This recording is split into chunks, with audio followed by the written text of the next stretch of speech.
Hey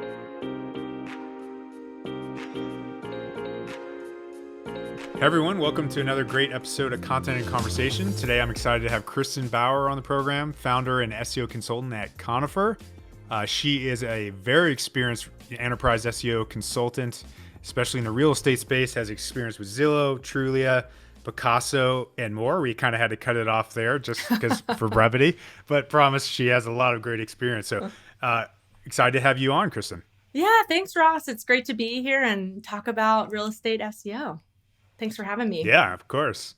Yeah, I mean, for you have a lot of experience as a consultant, but for those who are not aware, you also have in-house experience. You're actually the director of SEO at Zillow, which obviously is kind of like one of the key biggest SEO players in the space. So definitely some impressive work there, having been done, no doubt. So in that context, as your experience there, these other brands you've worked with, what are some things you tend to see other competitive brands do, or maybe your own clients have done and you fixed very commonly in these spaces? Yeah, that's a super good question. So Zillow obviously is amazing at SEO. I mean, even before me and after me, we've had a really great run, SEO talent there. And in terms of mistakes, I don't think any real estate brand is really immune from this or things that could be done differently. We see a lot of real estate brands come across to our doorstep, really looking to grow their home shopping traffic. And so when we think about that, it's really around localized searches, geo searches, city real estate combinations, address based searches. And a lot of the mistakes really lean into, I think, underestimating that scale and the amount of resources that it takes to really grow home shopping traffic in such a competitive market space. So, firstly, big the area where we try to fix and tend to address is a lot of brands think they'll launch these millions of pages and that Google and users will come. It's not the case. I mean, as we all know, you can't just launch anything in the dark and then expect someone to find it on Google. And especially when you're launching, 1 million, 5 million, 50 million pages, that doesn't work. And so a lot of sites will actually bury their home shopping experience. And maybe their brand is somewhat tangential. Maybe they're a prop tech or a brokerage or a local brokerage or anything like that, where they don't highlight home shopping front and center. And so this is something that we try to address through a few different avenues. Obviously, site architecture updates is key when it comes to this. And so there's a lot that trickles down from there, but that, I think, is an immediate area of opportunity for a lot of brands where we need to make home shopping front and center. It can't be kind of the outside of the lane that you kind of invest resources and brand in. Also cutting corners with content experience, site experiences. As you know, real estate's a really competitive industry. And so you have to do SEO and user experience 110%.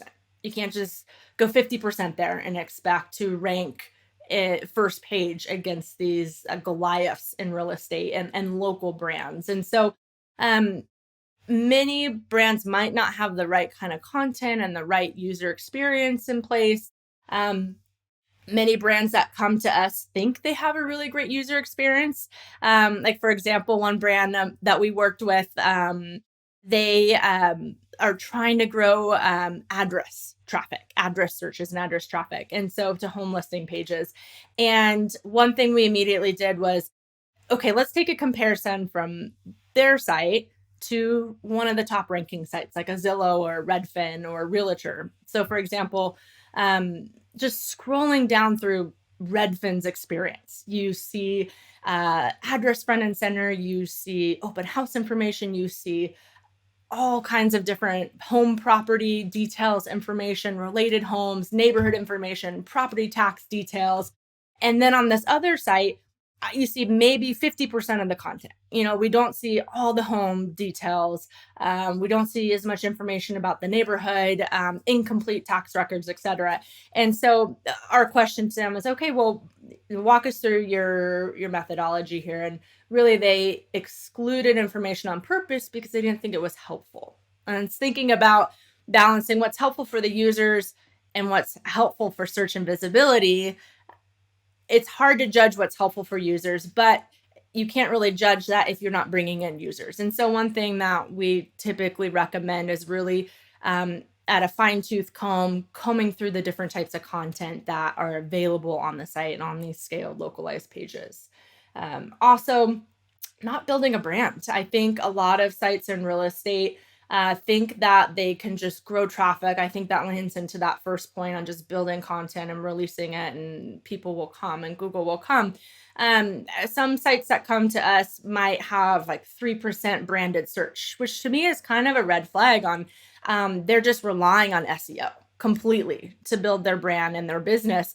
And that's great to invest in a scalable channel of traffic, but it's hard to support real estate traffic growth without a brand and a weak domain, to be honest. And so when you're talking about that scale of pages and millions of pages, it's hard to support that infrastructure and crawl efficiencies and indexation with a weak brand and a weak domain. And so that's something that brands need to be mindful of investing alongside product and SEO growth. So I know that's a pretty long-winded answer, but these are pretty common mistakes. Yeah, these are really common mistakes, honestly, that we see pop up in real estate. No, those are great answers. I Yeah. love those answers. One of the things I thought of with, if your branded traffic is only 3%, like what is your response to those? Is that a client you think they come to you and you're worried they're just not going to win, so you can't help them, or is it just really nudging brand activity? Like, what does that look like in practice? Yeah, that's a super good question. So we'll help them. I mean, obviously we want to provide the best SEO input and recommendations and consulting that we can. But we do also tell them they need to invest in brand as well. Oh, well, alongside actually helping them build that SEO infrastructure and plan to support scaled real estate content, we do also talk about those brand building activities being equally as important to focus on. Got it. Yeah. So something interesting, I don't know if you're sort of touching this. This might be too advanced, tangential, but something I've seen on some real estate sites. So I'm looking at, we were just talking about how lovely Bend is, Bend, Oregon, Yeah. for people who have not seen it. And if Yeah. I'm looking at Bend real estate and I'm on Zillow, something I've seen some sites do is they'll have a drop down and those kind of things like apartments for rent, houses for rent, to my understanding, will sometimes customized to the city. I don't know if all of them do that. Actually, Zero. I thought I was just on a page that does not do that. Is that the kind of thing you're mentioning? It's like not getting visible enough, or you're saying they're kind of bearing it on the homepage? What is common there in terms of that visibility you were talking about, or lack of? Yeah, I would say both. More commonly, the latter on the homepage. One brand that we worked with in commercial real estate, for example, had one link to their home shopping section of the site from their footer. So someone will land on their Wow. website and they don't even know that they have commercial listings across the entire country. That's not really helpful for users or Google. I mean, search engines aren't going to see that as a priority section of the site. But that being said, that localized site architecture is also really important. I don't want to give away too much of our bread and butter when it comes to secret sauce and real estate SEO, but that is a really important element, something that we do recommend, that localized site architecture. And I think that can apply to marketplace sites even beyond SEO. That's something that we do work with other marketplace brands on, that have that local component, whether it's vacation rental or childcare or real estate. Having that localized search experience is really helpful for SEO. And so far, we've heard good feedback from any sort of user testing or reviews. But again, that's really important. Makes sense. Uh, my brain goes lots of different nerdy SEO places with this. One of the things Yeah. that's interesting in these real estate spaces, you're dealing with the same. What's it called? The listing feed that is in real estate. What's that called again? I forget Yeah, again the off the top of my multiple head. listing service, the MLS feed. MLS, yes, MLS. So you have the same content effectively, but still have to create a unique experience as a company. Like if you have someone who's maybe had probably some brand that has 3% branded traffic out of the gate, and they come to you and they have a kind of underwhelming experience there. How do you think about that? I mean, I've actually been on similar conversations recently with the great team at Trust Radius here in Austin. They do business B2B software, and he has the argument that Google doesn't really care too much about duplicate content right now. Like, I don't know if I'm leading myself here, but yeah, how do you think about that? How do you think about teams differentiating themselves with the same MLS? Like, what does that look like for what you see? Yeah, that's a super good question. This comes up pretty frequently. And it's something that we talked a lot about at Zillow, especially after the Trulia acquisition and having all these brands that have the exact same content. How do you differentiate that? There's a few different ways I think to break this down. Obviously, everyone has the same data. Everyone has the same MLS feeds, IDX websites. They have the same data. That being said, there are other related data sources that can be pulled in too. You can pull in property sold data, history, tax data. You can pull in neighborhood data.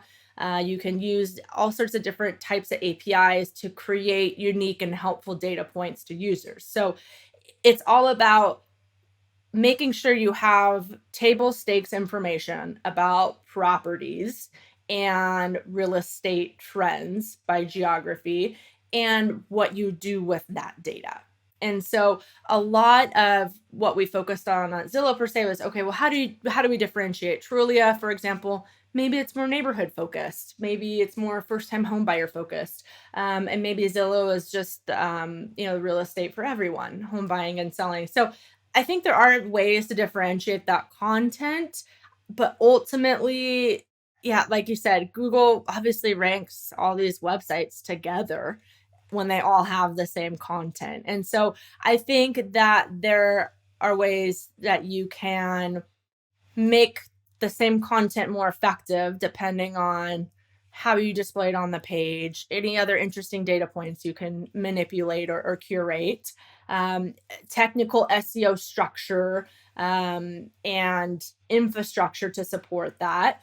And so, leaning into that duplicate content discussion and thought process, a lot of discussion in the SEO industry, especially around that helpful content update, anticipated that real estate would be impacted because of that duplicate content and the MLS duplication.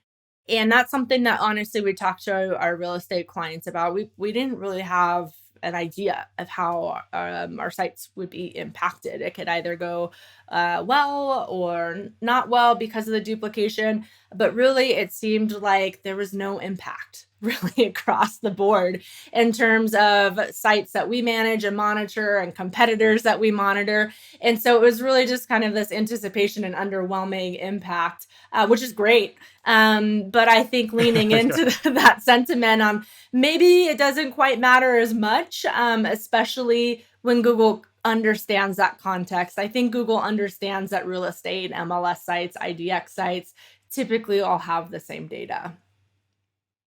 Yeah, that makes sense. I mean, I'm sure there are players in this space. I don't think I see it present on Zillow. I don't know other clients or how prominent this is in the real estate industry where you'll have that unique. You could AI generate some content for each address. I don't know how many competitors you see doing that, but I'm guessing that's not performative. How have you seen that in the SEO world here at all? Yeah. So we do see that occasionally. My advice is really if you are using AI content generation, we do still need a human element to evaluate that. Most clients that want to lean on AI content generation aren't always looking at that scaled content, even though that seems to be an obvious solution. For scaled content, to be honest, a lot of it might be template. And so you have that kind of plug and play format that leans on specific elements to create a human readable sentence that is helpful to the user. So I do think that can be helpful when there is no content. So some of the tests we've seen are that, let's say a landing page, like for example, a building, um, doesn't have any content or information about it. Let's add some template content to some well curated template content and, a few different varieties. So we'll work with clients on coming up with a strategy around this. Let's launch some template content. Okay, yeah, we see a little bit of a bump. Okay, maybe let's go another step further and have human curated unique content ad. Okay, and then we see a little bit more of a bump. And so it depends on the investment that I think brands are able to make, and really a sliding scale of growth depending on what investment and resources we can throw at a problem. Makes sense. Smart thinking, iterative, for sure. Yeah, I'm a link building person at the core, more full funnel these days as well, but definitely my background and city pages, state pages. These are brands. I'm sure that's part of the component and why you say that to your clients that they need to be more than 3%. Is there is some link side of that, but how do you guide people on link acquisition in these areas?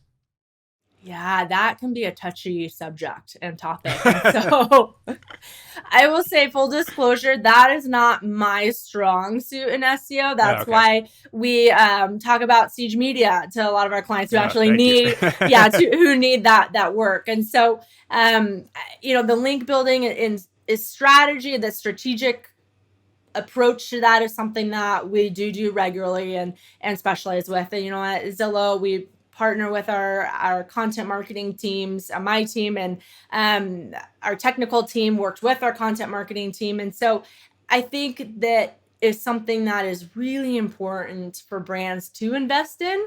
And obviously, link building is a whole separate just can of worms when it comes to SEO and approaching it well and naturally and above the board. And with content marketing and link building and brand building, something brands need to be cognizant of and invest in.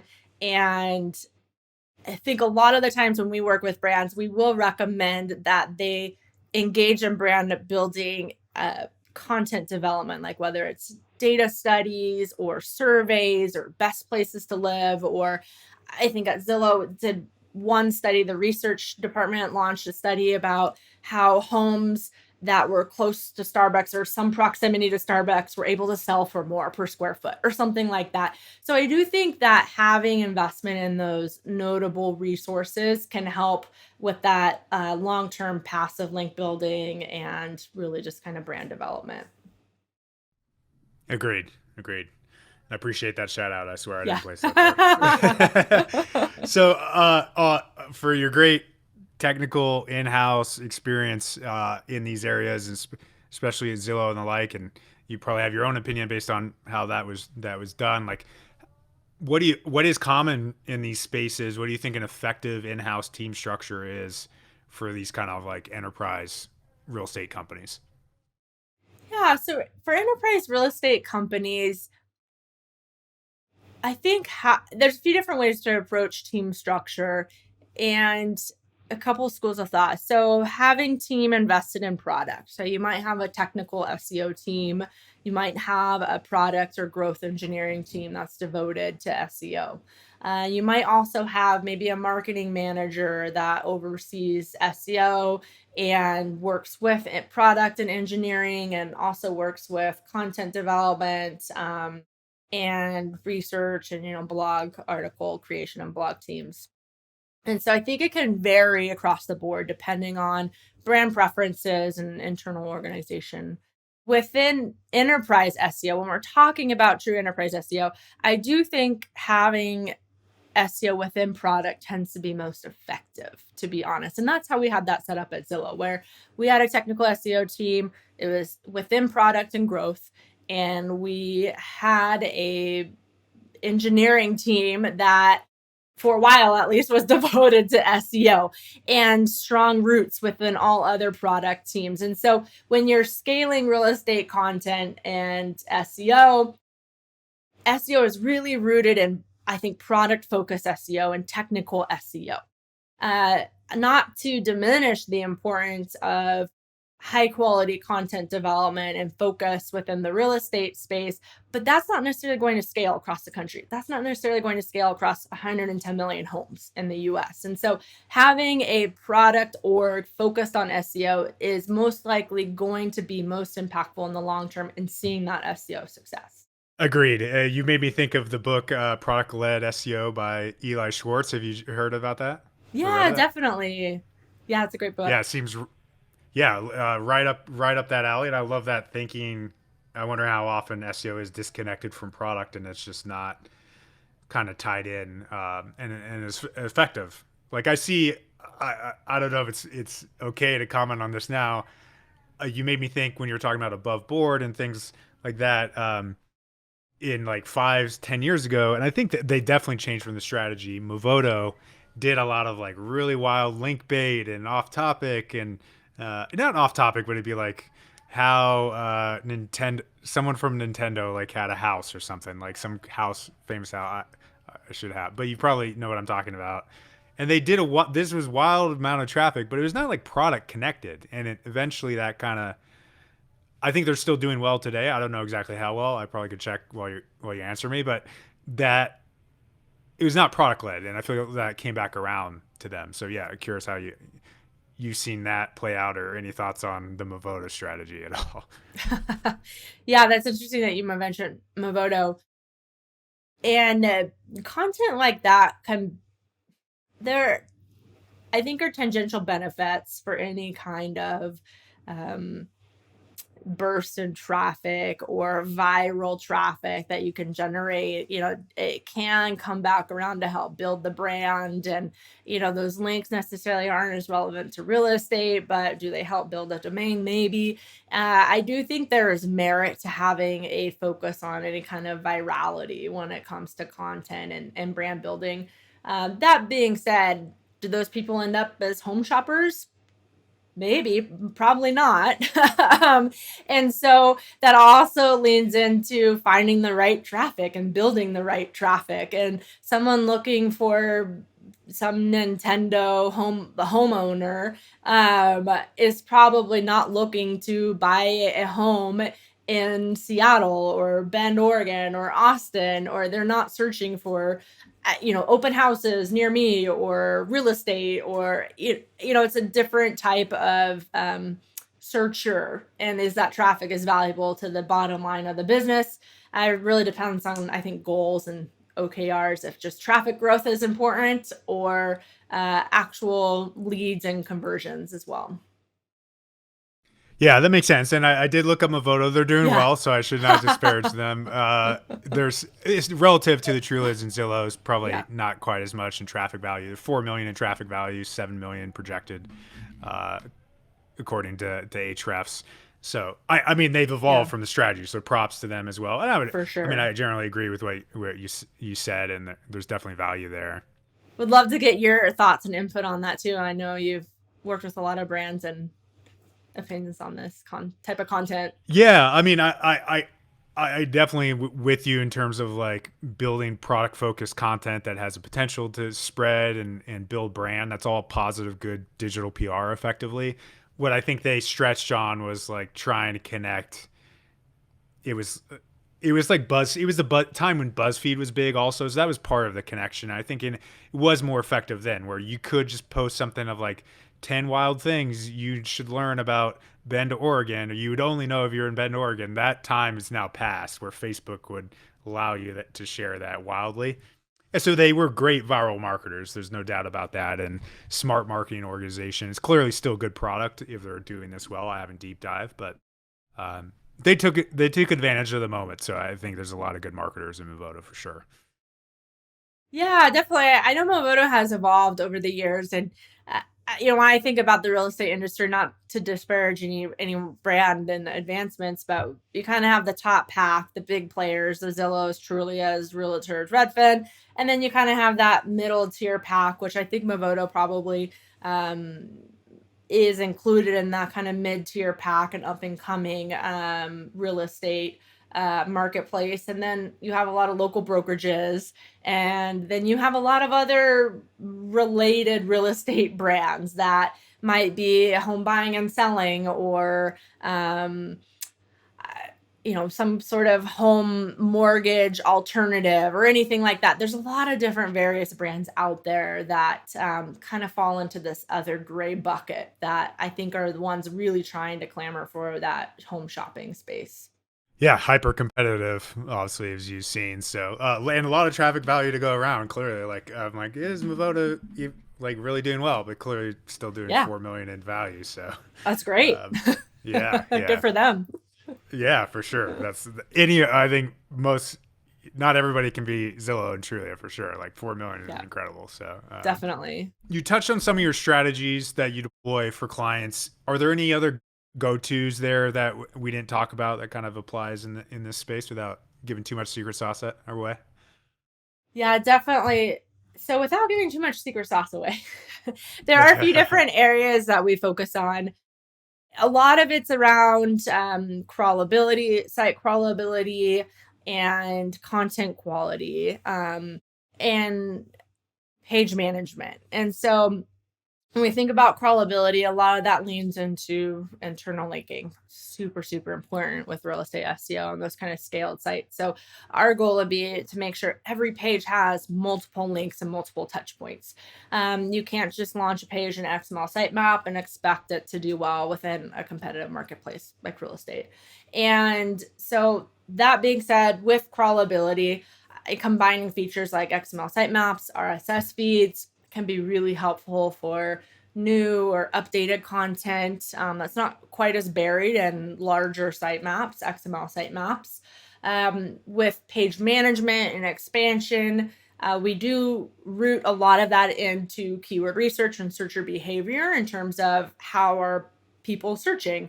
Are they searching for single family homes, condos for sale, townhouses for sale, homes with mountain view or lakefront property? So there's a lot of different ways to slice and dice that page availability and that management on, how do you approach pages when you have few or no listings, really. So that's really important for real estate at scale as well.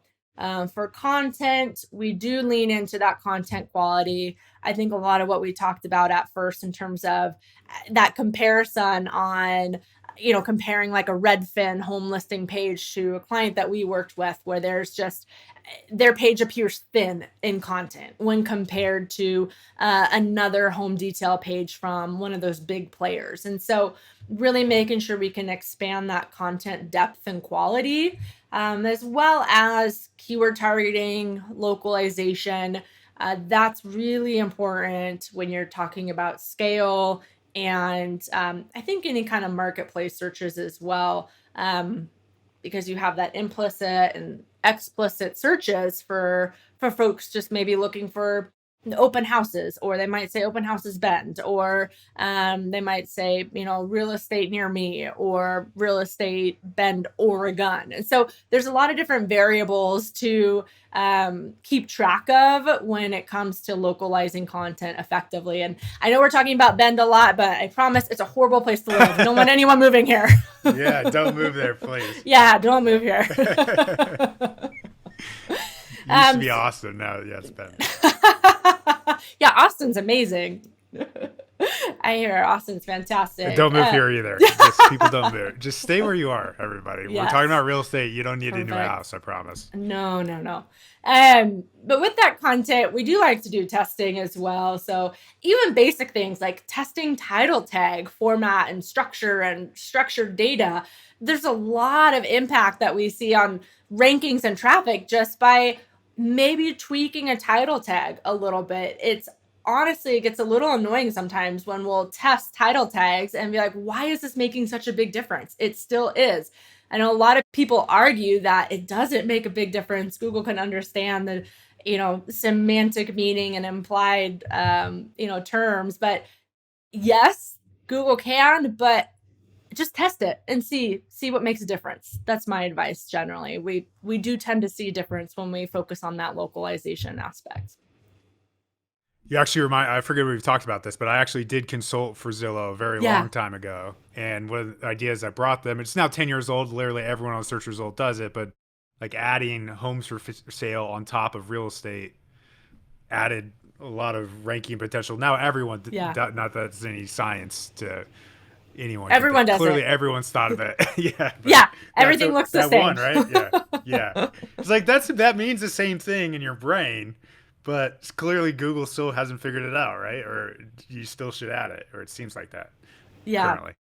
Yeah, there's a lot of different tweaks to be had and different search trends. Like, for example, we work with Canadian real estate brand, and people search a little differently up there than they do in the US. And so instead of homes for sale, it might be MLS listings. And so instead of single family homes, it might be detached homes. And so it's really understanding those nuances and those local searcher trends. But yeah, exactly. The Yeah. homes for Yeah, it sale makes is sense. impactful. Yeah. So you're kind of thinking about like in these massive keyword volume spaces. I imagine there's kind of a lot of optimization around sort of weighting towards maybe the bigger keywords. Is that sort of what you do in some ways? You're sort of saying that like real estate might be bigger, so you might maybe putting that earlier, or maybe everything mileage might vary. But is that sort of some of the thinking, or if that makes sense? Yeah, that does align with a lot of our thinking. And it's more, I think, than just prioritizing keywords with high volume. It's leaning into that searcher behavior because they're higher volume for a reason. That's how people think and that's how they're searching. And so, for example, with home listing pages, most searches that land on a singular home listing page are searching an address to get there. And so by default, we want to prioritize that address when it comes to our basic SEO meta tags and the content, and all like related content rolling up into that specific location. An address is a very explicit location. And so we do want to optimize around that one point. And that same concept applies to those city search pages as well. And so when we are thinking about what are the likely traffic drivers to a city search results page, it's likely people searching for real estate and homes for sale in their respective area. And so just thinking about those patterns and testing different combinations and phrases, can be really helpful. Um, for example, like adding inventory number in a title tag or meta description. Do we see a difference in click through rate? Maybe, maybe not. Does it last? Maybe, maybe not. And what works for one brand might not work the same for another brand. And so that's something that we learned a lot at Zillow Group, actually, where we'd launch one project with one brand. And yes, that's performing well. Okay, let's try to roll it out on another brand. Okay, no, that's not working quite the same. And so it can be really an iterative process when it comes to, I think, that localized keyword optimization. Good thinking for sure. It seems like I was curious how you're thinking about testing. I almost asked that question. You brought it Yeah. first, so that's awesome. You talked about crawlability and the like there. I imagine you have some kind of go-to tools or tips, tactics that are sort of specific to real estate SEO. Maybe it's the same playbook, but I'm sure people would love to hear what that playbook is for you if you're comfortable sharing. Yeah, totally. And so we talked a lot about localization and searcher behavior. So, obviously, making sure you have a good tool set to do keyword research at scale and in bulk, not just, looking up 5 to 10 different keywords. We're talking about looking up thousands of keywords to see what trends the most. And so, a lot of the go-to tools might be like SEMrush or SEO Clarity or Bright Edge for that more in-depth keyword research and opportunity analysis. On the technical management side, for enterprise real estate, obviously sites tend to be large scale sites. And so you do need tools that can crawl the breadth of a website. We use Screaming Frog Spider for sections of websites. That can be a really great, just kind of diagnostic, quick and dirty tool to investigate a specific area or problem. Otherwise, you might need more of a larger scale crawler, like a deep crawler. Botify, if brands can afford it, is amazing. And so, really making sure you're able to monitor by page type, like with Botify. I'm a big fan of how you can segment different pages. And so you can actually create your own rules and segmentation to monitor different types of pages, depending on regex and URL patterns. And so you can see how city search pages are doing and home detail pages are doing and slice and dice from there. So I think depending on the resources available and the investment a brand is able to make, then there's a lot of different great SEO tool sets out there. How do you manage testing within the context of this wider scope, bigger scope? Yeah, so with testing, that can be done a couple different ways. Some brands that we do work with, we will partner with them to for their product and engineering teams to actually build an internal testing platform. There is an article, I can't recall what it's titled off the top of my head, but I think this was published ages ago about Airbnb testing platform, an internal homegrown tool. And so that's something where we've worked with brands to emulate something similar. And if you can't do that and you don't have the resources, a lot of it is really launching everything in the wild, maybe isolating by geography and pulling data from different sources. So, for example, one brand that we work with, we did testing where we expanded the amount of home listing cards that were being shown on a city search page from 24 to 36 to 48 to see what might move the needle. And so from there, we can isolate a set of geographies as control, as test group 1, test group 2, and monitor traffic, clicks, engagement, average position. So a lot of that's more manual effort when you don't have a sophisticated testing platform, which most brands don't. It does require a lot of investment and engineering time. For manual testing, it is important to be prepared before that launches. Like, you want to have your keyword tracking bucket set up with all the right terms in place, and you can set up, customized analytic reports and things like that. So I do think testing is really a combination of just launching it into the wild and making sure you're monitoring the appropriate page groups. If you do have a more sophisticated testing platform, you can, isolate 50% of traffic or 10% of traffic and, have analysts monitor that delta and, get really analytical on that, which is a little above my analytics skill sets. But those would be the most common routes I typically would recommend. Nice. Makes sense. You gave me a great idea, Kristan.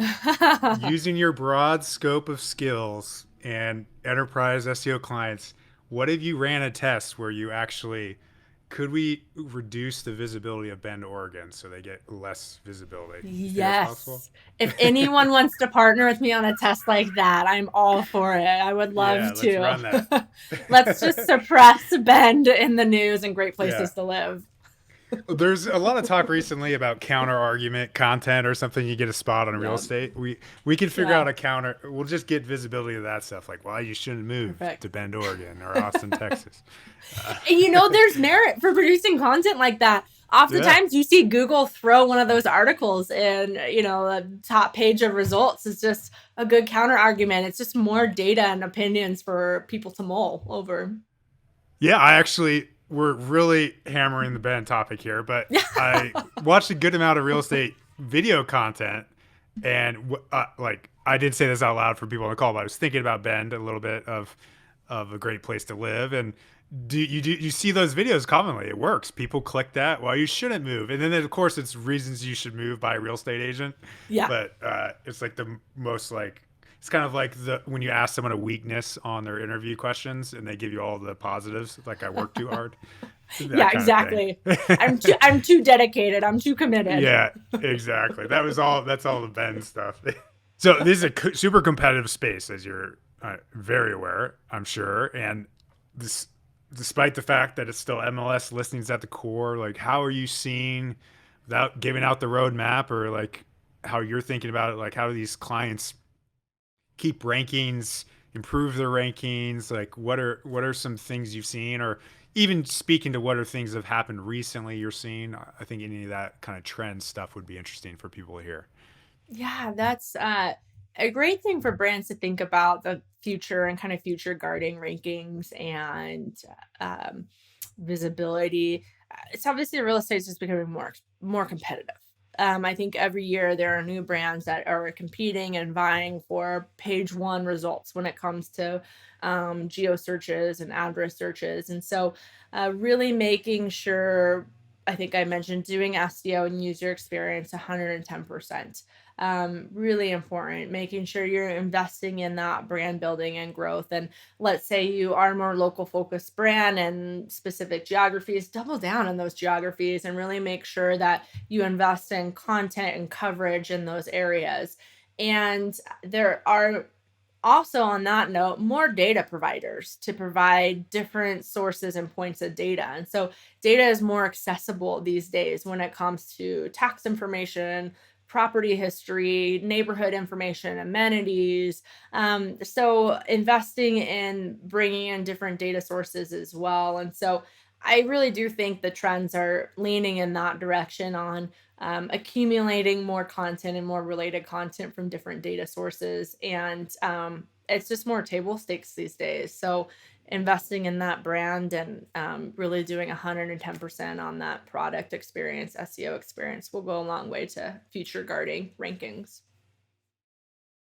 Makes sense, and I agree with that. And to plug you, I think something I've noticed that many great SEO consultant or great SEO programs do is they will often have an SEO team in house, and then they'll bring a second pair of eyes to kind of augment that idea. Like the powerhouses do that consistently. They're not saying like we just have to have that internally.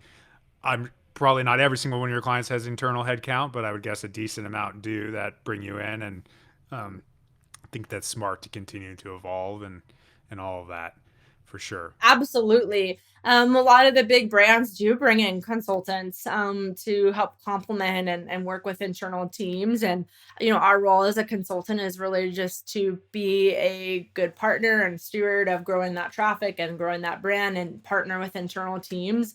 Probably 50-50 in terms of clients that have internal SEO teams that we work with and others that don't have exact internal SEO teams. And so it never hurts to get a second or third set of eyes on a sticky problem or a competitive marketplace when it comes to growing SEO. Well, hopefully all those people are also listening to this. We probably heard from everybody.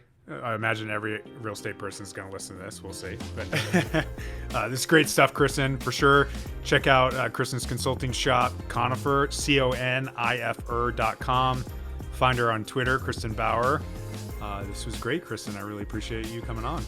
Yeah, thanks, Ross. It was great to talk to you and catch up and enjoy the rest of your day in Austin there. And not Bend. Don't move to Bend, everyone. Yeah, that's the takeaway.